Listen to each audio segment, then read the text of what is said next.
Hello everyone, I am Trupti Pandya and today I will be teaching you Element of Account Standard 11 Part 1 Chapter 1 Accounting Terminology. Here in accounting terminology means these words are there and a special word of accounting are there, vocabulary are there, and up to 27 means gain. Up to gain we completed in a previous lecture. Now today let us start 28 purchase. What is the meaning of purchase? When businessmen run a business at that time, so many things he purchase every day, but these all the things are not a purchase. When only businessman purchase a goods means related with the business. If a grocer man is there and purchase the grocery, then grocery is a good for the grocer. If a cloth merchant is there and cloth merchant purchase the clothes, then only it is a purchase. If cloth merchant purchase the furniture, then it is not a purchase, because he only purchase the furniture means asset. When only related business things are purchased, then only it is called the purchase. Means if there is a goods purchase, then only purchase is there. And goods means related business related items. So let us start the purchase.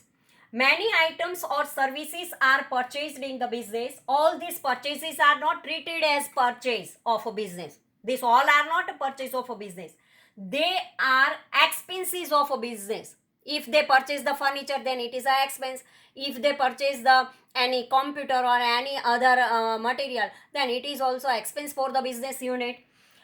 A business which does the business of goods, purchase of that good is treated as a purchase in accounting. When stationery is purchased by grain merchant, it is a stationery expense. If a grain merchant is there and they want to write some account and purchase the stationery, then stationery is the expense for the grain merchant, because it is an expense, because they want to grain merchant use this stationery for the business unit, and so it is an expense for the businessman.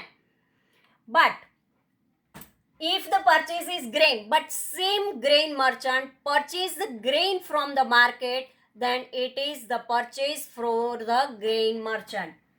It is treated as a purchase. This purchase can be in cash or in a credit form. If on the spot payment is there, then it is a cash purchase. And in future, they give the promise that in future businessmen want to pay this amount, then it is a credit purchase. Now, like a purchase, there is a sales. Businessman receives different type of incomes from business. From business, so many types of incomes are there. All these incomes are not treated as a sale. All incomes are not treated as a sale. A businessman does the business of a goods. Sale of that good is treated as a sales in account. Income generated by grain merchant through sale of grain is called sales. If grain merchant sold the grain and income received, this only called the sales. Now stock. Goods purchased by businessman for business purpose, trading purpose. Goods remained unsold. From that good is called as a stock. One example we take. A businessman has purchased goods of rupees 70,000, out of which that goods worth rupees 45,000 sold for 75,000, then stock will be rupees 25,000. 70,000 minus 45,000, then 25,000 remain unsold, and it is a stock. At the end of the accounting year, the closing stock would be 25,000 rupees, and it would be opening stock for the next year. This year's closing stocks become the opening stock for next year, because here end of the year is there, and closing stock of this year, when new year started, at that time it's become the opening stock for the new year. Closing stock is current asset. In brief, stock means surplus of goods from purchase.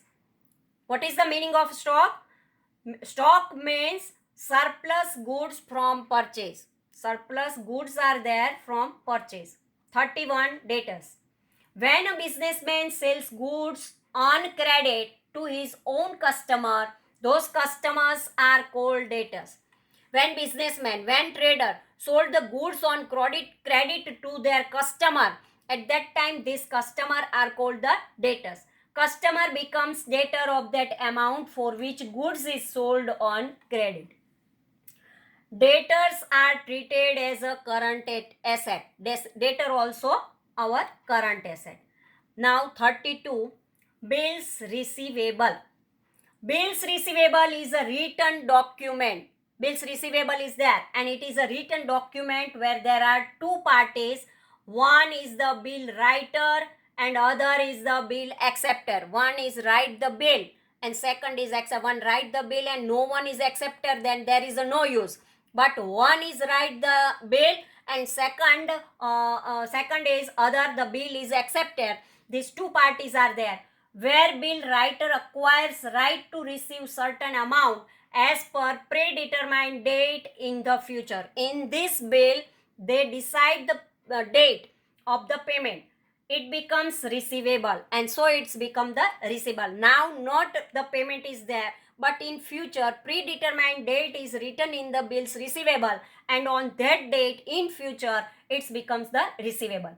Bill is a bill receivable for the bill writer.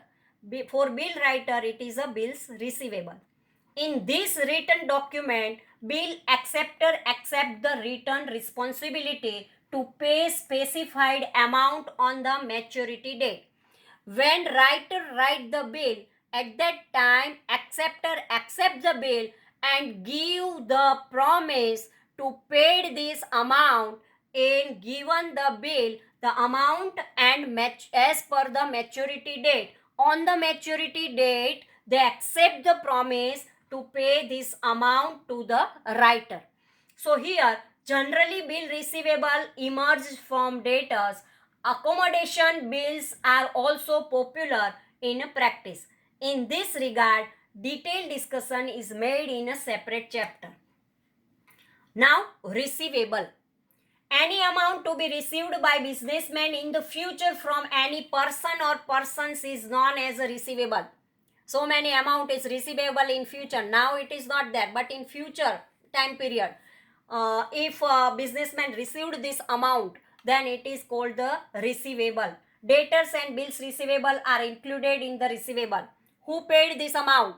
Debtor paid this amount, and who bills receivable is also accepted the promise by the debtors, and so debtors and bills receivable both are our receivable. As a businessman, these both are the receivable for the businessman. In other receivables, commission outstanding, if any commission is there and outstanding now not received, then it is also receivable. Rent outstanding means this rent income is outstanding, then it is also receivable for the businessman. Interest outstanding, amount of interest not now received, and it is also receivable in future. Prepaid expenses etc are included. If amount paid in advance, then it is also receivable. Loan advances etc are also included in it. Receivables, debtor, bills receivable, outstanding income. If any income outstanding, then it is also our receivable. And if prepaid expenses are there, then it is also our receivable. Now 34, like a debtor, some creditors are also there.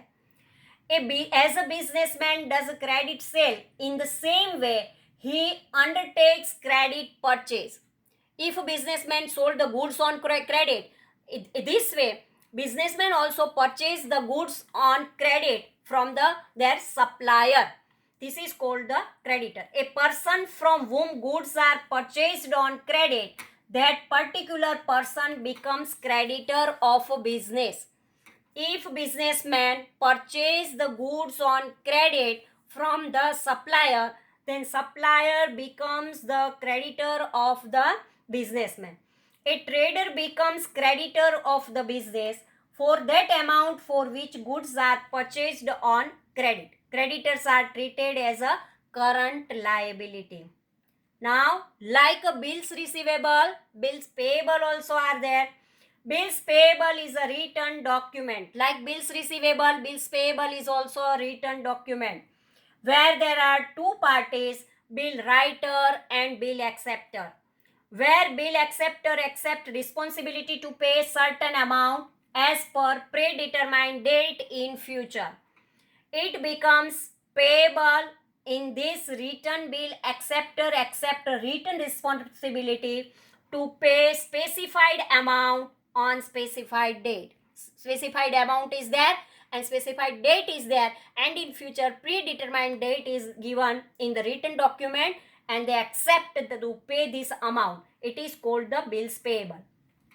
In case of bills payable, bill acceptor pays the amount written in the bill to the bill writer on maturity date. Maturity date is also given and writer write the amount of a bill, and in future the bills acceptor paid this amount. Generally, bill payable emerge from creditor. Generally, this bills payable emerge from the creditor. Now, payables. Payables means any amount to be paid by the business person in the future to any person or persons is known as a payable. Some amount expenses remain and it is called the payable. In future they want to pay this amount, it is called the payable. Creditors and bills payable are included in the payables. In payables, creditors are also there, bills payable are also there. In other payables, outstanding salary, if any outstanding expenses are there, it is also the payable for the business unit. Outstanding wages are there, any expense outstanding, then it is the payables for the business unit. If pre-received income, outstanding expense, if pre-received income is there, it is also payable for the business unit. So pre-received incomes are included. Pre-received incomes are one kind of liability for the business unit. If you received any income in advance, then it is also liability for the business unit. All these payables are current liability. There can be long-term liability which are discussed thereafter. Payables means creditor, bills payable, outstanding expense, and income received in advance, otherwise pre-received income. Now 37, cost. To produce any product or to provide any service, whatever expenses are required, the sum of these expenses is a cost. Generally in cost, raw material cost, labor cost and other costs are included.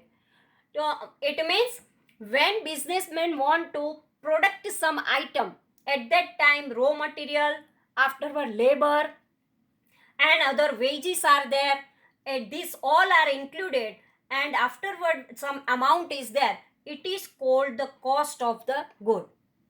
Now 38, voucher. Voucher means one type of bill is there. Voucher is a written document of a business transaction. When their transaction occur at that time, the voucher received, and it is a written document for the business transaction. A type of transaction is determined on the basis of a voucher. From the voucher, we know that this transaction on that date it is occur. A type of transactions like cash transaction, credit transaction, purchase transaction, sales transaction, transaction with bank, expense transaction, income transaction, asset transaction, liability transaction, etc. are determined from voucher. From voucher, we know that which type of a transaction is there: purchase, sales, asset purchase. Otherwise, any expenses are there, incomes are there. So, from voucher, after deciding the type of transaction, transactions are recorded in the books according to the rules of account. First, we find out that which type of transaction is there, and afterward, relevant books they write the this record and as per the rule of accounting. Now, discount. Emergence of a discount is from purchase sales. If purchase is there, then we receive the discount. And if we sold the goods at that time, we allow the discount to our customer. Many times from total amount of purchase or sales as per condition, certain amount is deducted and net amount is paid. The amount which is deducted from the total amount is known as a discount. Out of the total amount of a purchase, sale, the amount which is procured or deducted is known as a discount. There are two main types of discount, trade discount and cash discount. Thank you very much. મને એમ થાય છે